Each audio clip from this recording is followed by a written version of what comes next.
now I want us now to turn to the Word of God as I bring the message to us. I want us to read the book of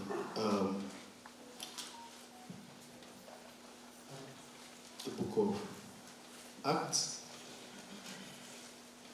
chapter 2, from verse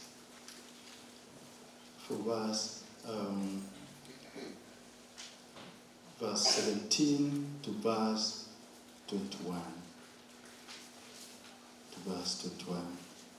And if you find it, we'll stand and read together. These words are also found in the book of Joel, chapter 2, verse 28 to 32. You can read on your own.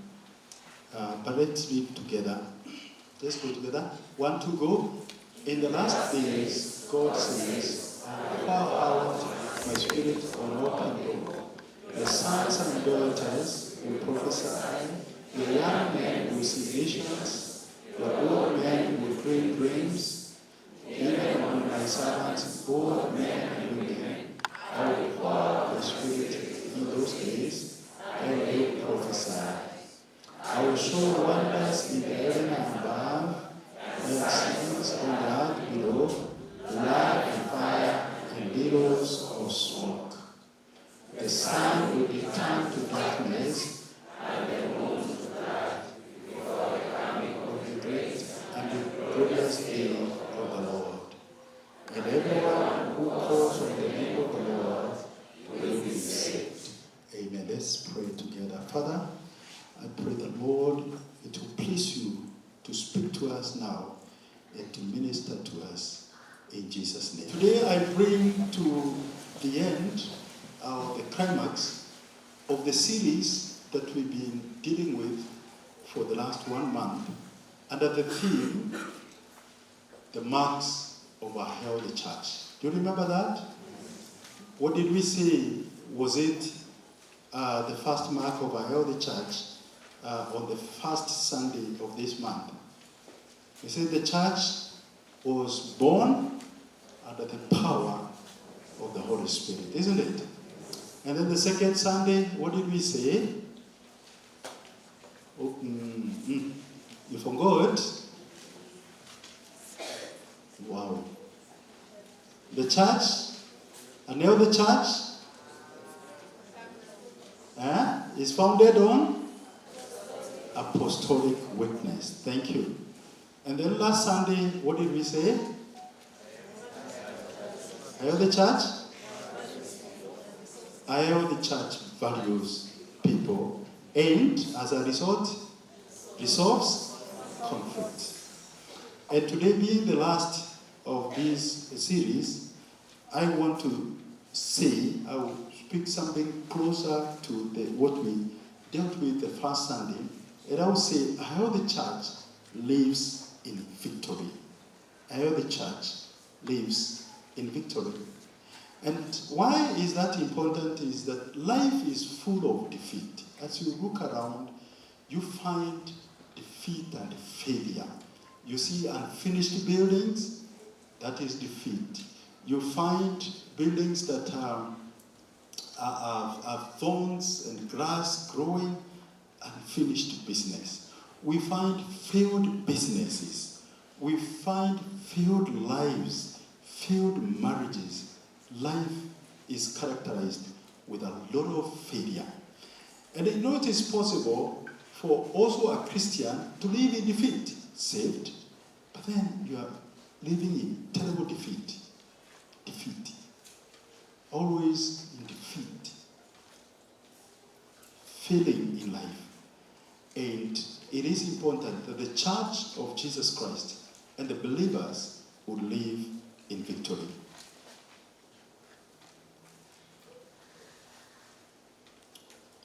We live in the days that are described as the last days. In that scripture that we read, the author, Luke, says, in the last days. In the last days. And the last days, if you may want to understand what are the last days, the last days begin with the day of Pentecost, the day that the Holy Spirit was outpoured in this chapter from verses 1, and continues until what the Bible calls the day of the Lord, which is actually the day of judgment. That is from the day the Holy Spirit was outpoured to the day that Jesus will come back in judgment. That is called the last days. And in between these last days, this period of the last days has been called, besides last days, it has also been called the church age. It has also been called the dispensation of the Holy Spirit. It is the period when the Holy Spirit is operational in the church.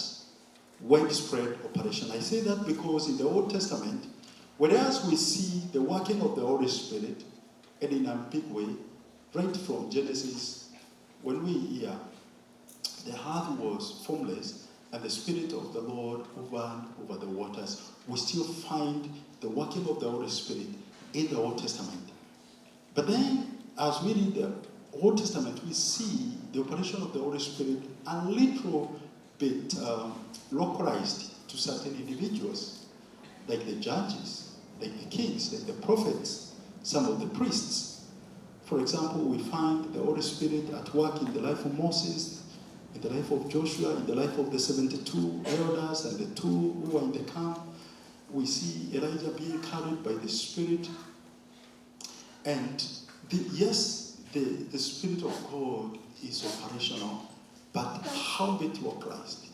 But what we see in the New Testament, after the day of Pentecost, is what you call an outpouring. Outpouring.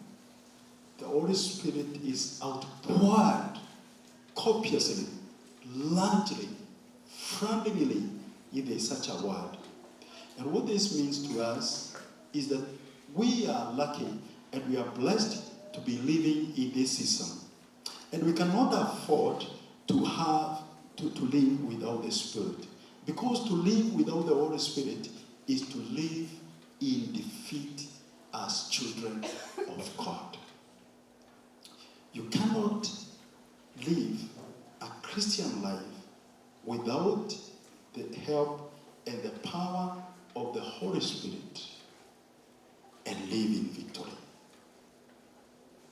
I promise you. With all your effort, with all your discipline, there are people who are so disciplined. Thank God for them. But with all the discipline, with all the effort, and with all the good intention, you cannot live a victorious Christian life without the overflow of the power of the Holy Spirit in your life. And if you've been sensing defeat in your Christian life, check whether the Spirit of God lives in you. And not just the Spirit of God, the power of the Spirit of God in your life. In this service, I'm just going to look at one thing, and it's in form of a question, that if then the Holy Spirit is so important for our Christian living, victorious living, if we live in the dispensation of the Holy Spirit, when the Holy Spirit is outpoured to all flesh, to all human beings, then the question is, why then aren't people filled with this power of the Holy Spirit? Is that a good question? That's a good question. Why then? Why? Ask your neighbor, why? Why do you think? Was the question asked? Ask them a better question. Ask them, are you filled with the Holy Spirit? What did they tell you? They didn't tell you no? Okay. So why then are people not filled with the Holy Spirit?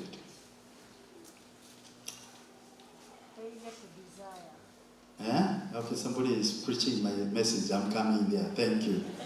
Did you see my notes? The question is, why are people not filled with the Holy Spirit? Let's bring this home. How many of you are filled with the power of the Holy Spirit? They can speak in tongues. Okay. When did the rest say yes, they are filled? Okay. Right. We will deal with that, and at the end of this service, we'll offer you an opportunity to be filled with the Holy Spirit. It is that simple, because we are living in the season when the Holy Spirit is operational. So that's the season we are living in. So you would expect that the Holy Spirit will come upon you so easily, and I will be explaining how. There are about 6 or 7 reasons, in my understanding, why people are not filled with the Holy Spirit. Number 1, it is because of the wrong teaching or wrong understanding. Wrong teaching. And we are calling this hindrances to the Holy Spirit. Wrong understanding, wrong teaching. One of the misunderstanding is people believe that the infilling of the Holy Spirit is a gift from God. Yes, it is a gift from God. But the reason that if it's a gift from God, it means some people can have the gift and others may not have the gift. Because really, if I came giving gifts, chances are that I will not have enough to give everyone. So some may have, others may not have, and you cannot blame the person who doesn't have the gift. You actually blame the giver, isn't it? So some people settle to the faith. And they say, you see, this is a gift. I was not given that gift. That's why I don't speak in tongues. That's why I'm not filled with the Holy Spirit. But is that true? When the Bible says that the Holy Spirit is a gift, does that mean that it is for some and not for others? It's not true. Verse 17 of the scripture we read says that I will pour, and I want you to look at that verse again. I will pour my spirit on all people, on all flesh. True or false? Who is included in all people? Who is excluded in all people? Anyone who feels excluded here? No, unless you exclude yourself. The Bible says, I'll pour my spirit on all flesh, on all people. The reason why the Bible says the Holy Spirit is a gift, it is because you cannot harm it, you cannot work for it, you cannot get it by experience, you cannot get it from, by inheritance from your family, you cannot study for it. That's why it is a gift directly from God. It is not a gift as in to say some have, others don't have. It's a gift because we cannot get it by our own means. Is that understood? Can you say amen? Amen. Amen. Another wrong teaching is the verse in 1 Corinthians. We are still on point 1. 1 Corinthians chapter 12 verse 3. It says, so I want you to know that no one who is speaking with the help of God's Spirit says, may Jesus be cast. And without the help of the Holy Spirit, no one can say Jesus is Lord. So then, the reasoning here is, since I can say Jesus is Lord then I have the Spirit, because no one can say Jesus is Lord unless the Holy Spirit enables him. Again, this is perfectly true. We are not just talking about salvation. We are not talking about salvation where we all know, those of us who are saying that Jesus is Lord, we acknowledge that Jesus is Lord. We are saying, besides salvation, there is something else that is called the power, the indwelling, the infilling of the Spirit that comes to the believer, sometimes as a secondary blessing. Sometimes believers, the day they believe in the Lord and they give their lives to the Lord, they also receive the power of the Holy Spirit. But sometimes the Lord gives you a little longer time after salvation so that he can prepare you, and then he fills you with the power of the Holy Spirit. It is true, you cannot say Jesus is Lord unless the Spirit of God enables you and dwells in you.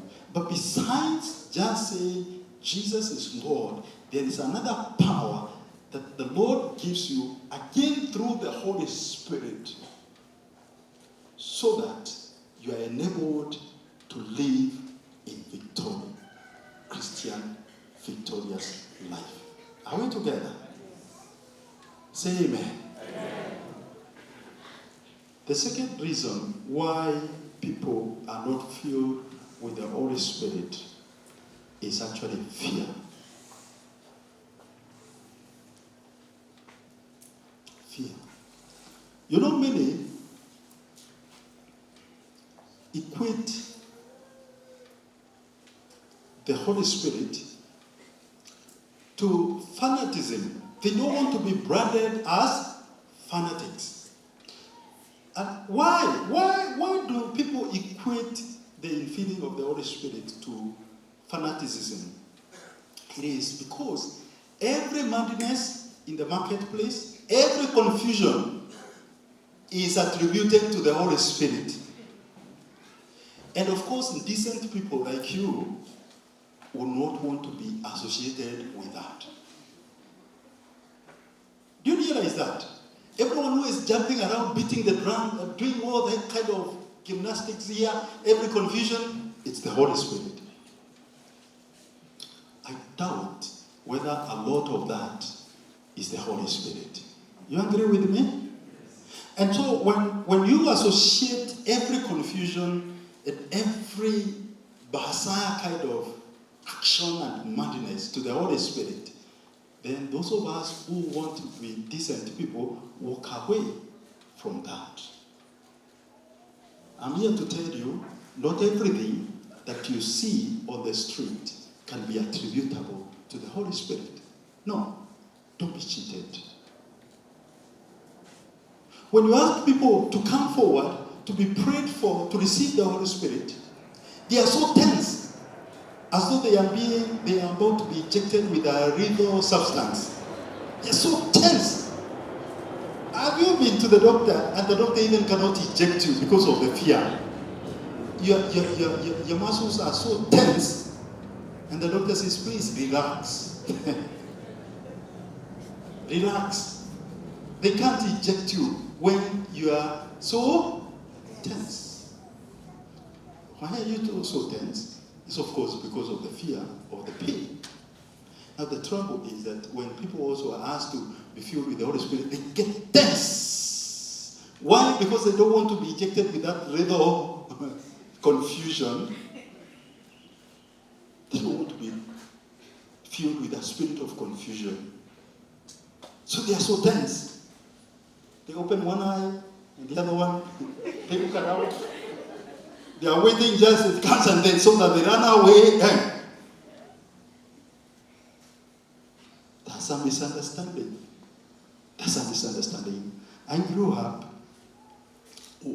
observing these things. Where I came from, the Holy Spirit was, of course, associated with confusion. It was associated with, it was said that when you are filled with the Holy Spirit will make you leave school. That's the first thing. And then the Holy Spirit will make you carry a drum And of course, wear a polyester trouser. You know, a polyester trouser, and a big black Bible, and back to school shoes. And then you'll be going everywhere where the Holy Spirit tells you to go, and you cannot continue with the school. So I said, my friend, that spirit, if that's the work of that spirit, I wanted to finish school. That's a misrepresentation of the Holy Spirit. And if that is your view of the Holy Spirit, then you are likely to get tensed up when you hear about the Holy Spirit. Are we together? That's number 2, fear. Number 3, there's confusion between being filled and being possessed. Being filled and being possessed. The Holy Spirit does not possess us. The evil spirit possesses people. But the Holy Spirit doesn't possess us. There is a difference. In the book of Acts, chapter 16, verse 16 and verse 17, we find a slave girl, and the Bible says she was possessed, not filled, with a spirit of divination. Do you remember that story? And this girl would prophesy. That's the problem. She could, tell some future. But she was possessed. And there are some people who noticed that she can really predict the future, and then there were some brokers who owned her and they cashed on her ability to predict the future. So you want to know about the future, you pass through the brokers, you leave the broker's fee, then you go to this girl, and then she tells you what will happen in the future. And then this girl was confused. She had a spirit of divination. The spirit of divination is not from God. The spirit of divination can say a few right things and then tell you many wrong things. In fact, when you go to these people with a spirit of divination for healing, they actually can heal you.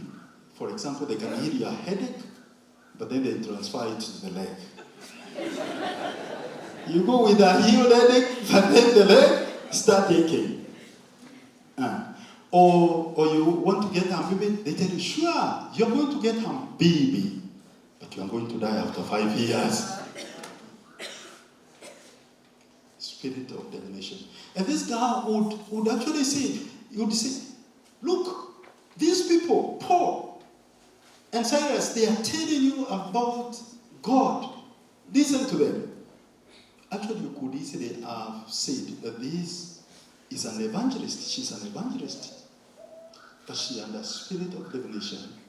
And so when Paul was upset after a few moments, he rebuked that spirit and set that girl free. Because that girl was actually mad. She did not have a control over life. She was controlled by brokers.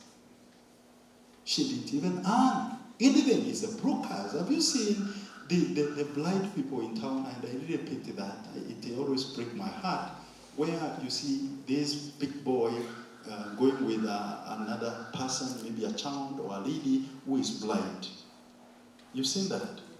The blind person carries the ball, and you give the money, you give the money, you give the money. Who do you think owns that money? Who do you think owns the money?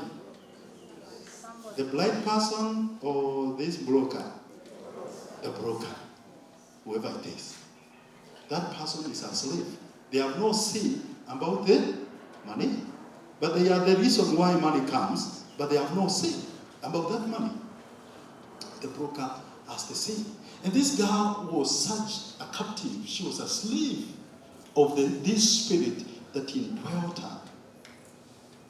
And when Paul, by discernment, was able to discern and say, this spirit is a wrong spirit.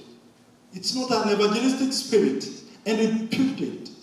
The next day, Paul and Silas were beaten by the brokers. The brokers brought everyone else and said, you know, these guys, they are like this, they're like this, and they were not telling the truth. These guys are switched off the tap that has been feeding us. They gave lies about these people who are teaching customs that are not ours. And of course, as usual, the crowns joined in. You know, the crowns don't ask, why are we beating this person? They just, did you realize that the mob never reasons? They never reasons. It's only when they have killed the person, by the way, but who are we killed? And when it's too late. And Paul and Silas were beaten savagely. They were thrown into jail because of delivering this young lady who was so actually possessed. The Bible says in the book of, where is that? In the book of 1 Corinthians chapter 14, verse 32 and verse 33. You can read that. 1 Corinthians 14, 32, 33. The spirits of the prophets are subject to the control of the prophet. For God is not a God of disorder, but of peace. Can I read that again? That the spirits of the prophets are subject to the control of the prophets. For God is not a God of confusion. It's not a God of disorder, but of peace. What this means is that the people who are genuinely filled with the Holy Spirit, they are in control of their lives. They are not possessed. The Holy Spirit does not come to possess you and take you where you don't want to go. The Holy Spirit comes to enhance your life, to walk with you, to give you victory, to give you insight, to give you wisdom. So the Holy Spirit is an ally. Praise the name of Jesus. And not a source of confusion. The confusion is the spirit of divination and the spirit of everything, but not the spirit of God. Number 4, why the next hindrance to the Holy Spirit, why people are not filled with the power of the Holy Spirit, is what I call guilt. And I would rather even put it, unnecessary guilt. You know, the devil keeps on whispering to you that you're not good enough. You're not holy enough. Look what you did 10 years ago. Imagine 10 years ago. Look what you did 20 years ago. You know, there are people who are still carrying the guilt of 20 years ago. Their eyes say 30, 40 years ago. You're still carrying that guilt with you throughout your life. And every time you want to rise up and worship and praise the Lord, the devil reminds you, you remember 20 years ago? You remember 30 years ago, and then you go down. You crumble. You sink. The devil keeps on hitting you hard by reminding you of some guilt for which you repented.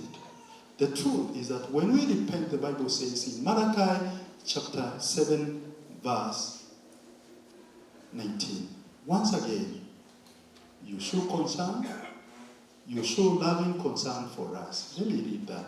Malachi 7:19. Once again, you show loving concern for us. You completely wipe out the evil things that we've done. You throw out our sins into the bottomless sea. The last line again. You throw our sins into the bottomless sea. If you repented, where are your sins? Where are they? When did the Lord throw them away? You know, the idea of the bottomless sea is they are thrown so far away that they cannot be got back. They can't be gotten back. But it's the enemy who goes to the bottomless sea and then he flashes them to your face and tells you, what? You remember? And then you say, I'm not good enough. I cannot be filled with the Holy Spirit. I'm so sinful. I'm so dirty. I'm so filthy. That is the enemy. The Lord doesn't ask you to repent twice over the sin that you did once. You repent once, it's sufficient, it's enough. The Lord throws it, some other versions call it, into the sea of forgetfulness, never to be remembered anymore. Let me continue and share 2 more points and give us a chance to be filled with the Holy Spirit. Number 5, lack of expectation or lack of anticipation or initiative.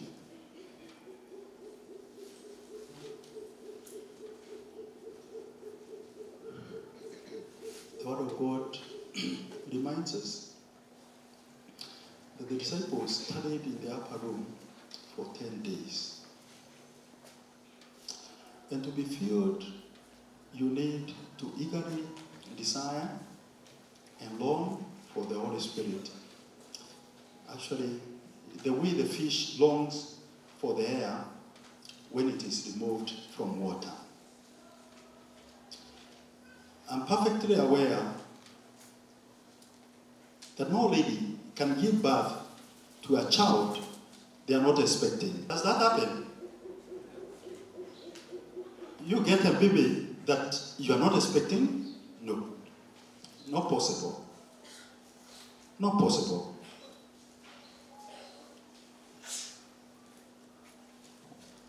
I've never even seen an athlete who goes to the track with gumboots. Have you seen one?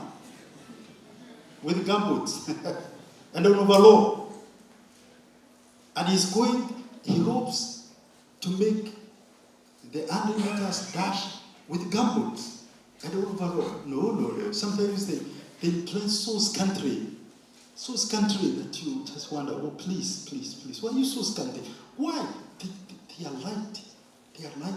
And then, of course, when they go to the track, you don't find them putting their hands in the pocket and walking like this. Have you seen them walking like this with their hands in the pocket or their hands behind their back and walking like this to the track? No. My goodness. When you see them, you see expectation. You see anticipation. They are warming up. Isn't it? Then I'm told, you breathe. If it's 100 meters, you breathe before you start. You breathe. You breathe in. By the time you breathe out, you're done. You're so focused. You're so focused, my friend. Even if I'm bite you can't notice. You're so focused until you do the dash. And you get victory. Expectation, anticipation, focus. And sometimes, the reason why people are not filled with the Holy Spirit, they approach the prayer with the sagging, they are sagging with their hands in the pocket, no anticipation. Then when they come to be prayed for, they are looking at the hairs of people around, they are looking at their minds are so scattered all over. No anticipation, no focus. Their minds are so scattered. Am I communicating? When you want to receive the Holy Spirit, you focus, you singularly focus on God with great anticipation and expectancy. And the Spirit of God will come upon you. Number 6 and number 7, then I finish. 6th reason, 6th hindrance to the power of the Holy Spirit is arrogance, pride. Some people are too dignified for the Holy Spirit, too dignified. They're too dignified. But David danced until his clothes came off. And to imagine that you can make it as a Christian, overcome sin and temptation purely on your efforts without the Holy Spirit, it is the height of pride. And that will be met with failure. It's Jesus who said, how I will send an helper to you. It's good I go because when I go, I'll send an helper. And this helper is the Holy Spirit. And if the disciples needed a helper, and you living 2,000 years later, you don't think you need that helper, that is arrogance and pride. If they needed the help, the Holy Spirit, the helper, how much more do we need the helper today when there are more sins, when they are more evil, when the devil is working under, do we need the helper? Do we need the helper, church? Yes. We need the helper. Do not let pride that you can make it without the Holy Spirit. Do not let your own self-imposed dignity hinder the Holy Spirit from becoming a reality in your life. Number 7, as I end, lack of total surrender. Lack of total surrender. I call it contentment with a little measure of the Holy Spirit, with a little Christianity. These are people who want a little dose of the faith. Just a little dose. Enough to barely make it. They do not want to fully surrender to the Lord.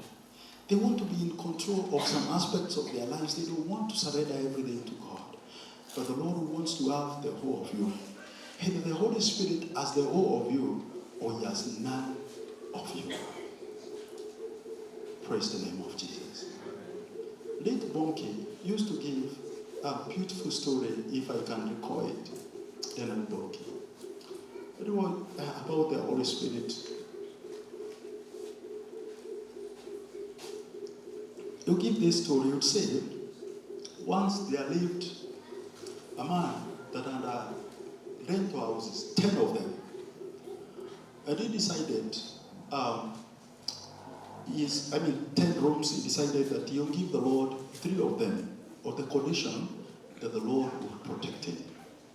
And sure enough, he gave him 3 rooms out of the 10, but the following day the devil came.